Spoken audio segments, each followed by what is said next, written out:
What makes a gay relationship healthy? Hey guys, Michael Pizzulo here, psychotherapist in West Hollywood. Want to talk to you about gay relationship green flags. So I know we often focus on what's going wrong, red flags in terms of dating, relationships, hookups, sex, etc. But I want to give you a few tips about what makes relationships healthy, and in particular signs for gay men to be aware of that may indicate to you that, hey, the relationship or situationship that I'm in right now actually might be going in the right direction. So I'm gonna give you, I think, 5 ideas. So the first one is that he has a healthy sense of dependency. So relationships are about, meeting someone else's needs and having your needs met. And there's a balance there. And often, you don't want someone who's too dependent on you, and vice versa. You don't want someone who's too avoidant. You want someone who kind of strikes a balance, who is willing to be vulnerable and be dependent on you to an appropriate amount. So if someone that you're dating is, expresses to you when they need you, shows appreciation for the support that you give them, look for signs that they are comfortable being dependent and to a healthy degree, while also, preserving their autonomy and being an independent person themselves who can also self-soothe and so on and so forth. The other, I would say, is a balance of masculine and feminine. And this is tricky, obviously, for gay relationships with 2 gay men, right? That, masculine and feminine are qualities that both men and women have, right? But I do think that relationships tend to thrive when there's a balance and give and take of both.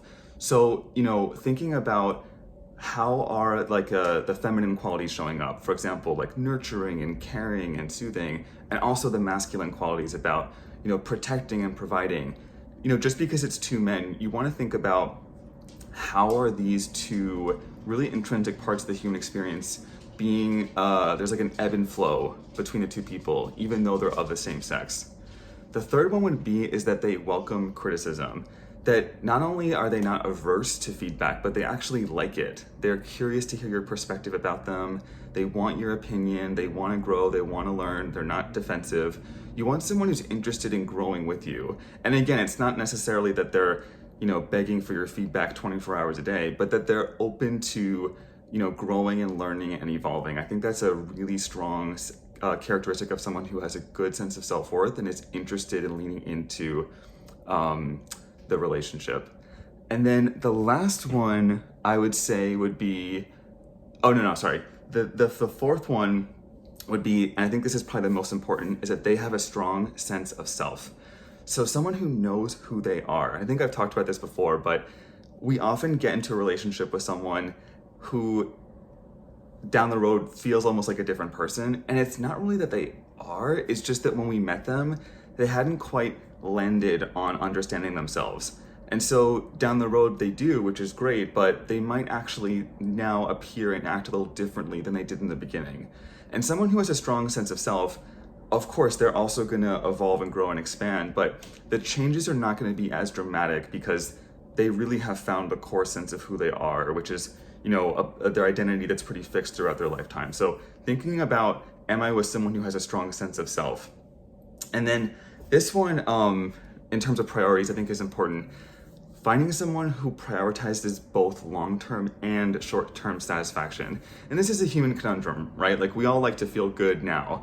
And a lot of things that feel good in the long term, you have to sacrifice short-term pleasure, right? Like, you don't want to work out, but because it doesn't feel good right now, but in the future, there's health benefits, you look good and so on and so forth, versus like, I want to feel good in the present, I want to eat that piece of chocolate cake, so on and so forth. You get the idea. But I do feel like gay men often do index a little bit more toward prioritizing short-term satisfaction. And I don't think it's entirely our fault. I think that because a lot of the long-term relationship goals were just simply taken off the table for us, we didn't really take them into consideration. The idea of building a family and, retirement and I don't know, all those sorts of things just weren't available. So, we had to really enjoy the short-term stuff that we could.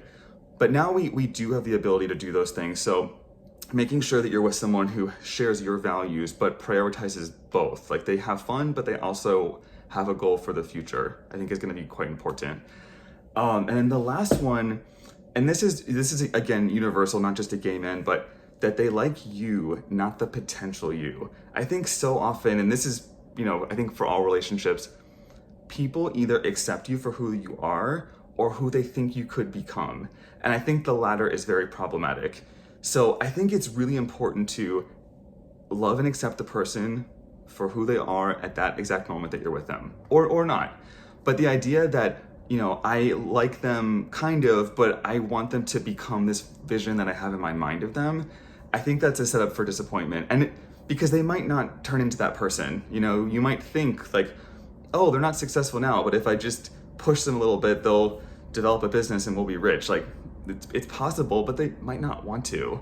Or they, they're someone who doesn't really prioritize their health, but I'll just make them change that, and then they'll be some sort of fitness influencer. Like, they may never be someone who is super health conscious. They may improve and you can encourage them to do better and stuff. But I think it really is about accepting people and loving them for who they are at that time. And if they evolve and grow, great, but to not bank on that. And truly, it's not fair to them. I mean, I don't want someone to like me on the condition that I improve in a myriad of areas that I didn't even necessarily agree to, right? So I don't think that's necessarily fair to the other person as well. But I do think that gay men are a little bit more prone to chasing these like fantasies and illusions about relationships. Maybe because we didn't have access to relationships for so long, so we got kind of caught in the fantasy world a little bit longer.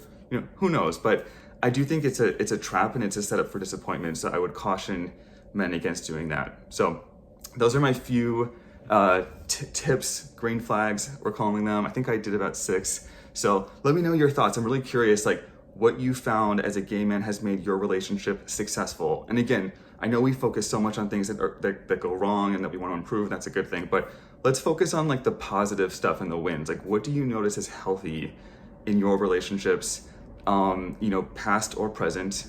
I'd love to hear from you. Please comment below. I'd love to hear your thoughts.